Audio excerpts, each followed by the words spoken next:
ఈరోజు రేవంత్ రెడ్డి ప్రభుత్వం ఈ కాంగ్రెస్ ప్రభుత్వం ఇచ్చిన ఎన్నికల్లో ఇచ్చిన 420 హామీల్లో ఏది కూడా అమలు కావడం లేదు. ఎక్కడ కూడా ప్రజలు తృప్తిగా లేదు. రైతు భరోసా లేదు, రైతు బంధు లేదు, కులం బంగారం లేదు, 4000 పింఛన్ లేదు, ఆడపిల్లలకు స్కూటీలు ఇస్తామన్న స్కూటీలు లేవు. ఏది కూడా వారు చెప్పినటువంటి 6 గ్యారెంటీలో 1వ 6వ ఇచ్చి చేతులు దులుపుకున్నారు.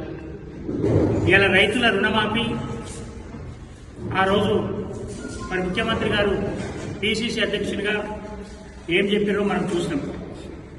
పరిగెత్తండి, ₹1,00,000 రుణం ఉంటే 2 లక్షలు తీసుకోండి, డిసెంబర్ 9 అన్నాడు, ఆగస్టు 15 అన్నాడు, జనవరి 26 అన్నాడు, ఆ తర్వాత మార్చి 31 అన్నాడు.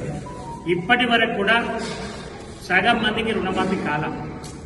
రైతు భరోసా యాదగిరి లక్ష్మణ స్వామి మీద ఒట్టు పెట్టి ఆగస్టు 15 అన్నాడు, 15 పోయింది, జనవరి 26 అన్నాడు పోయింది, మార్చి 31 లోపల మహబూబ్నగర్ ప్రజా గర్జనలో చెప్పాడు.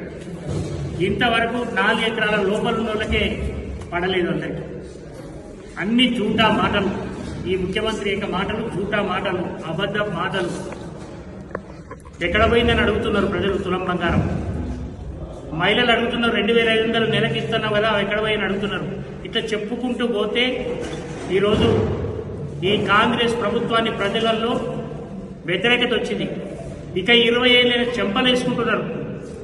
అన్నమో రామచంద్ర రెడ్డి చెంపలేసుకుంటున్నారు. రైతాంగం కావచ్చు, మహిళలు కావచ్చు, యువకులు కావచ్చు.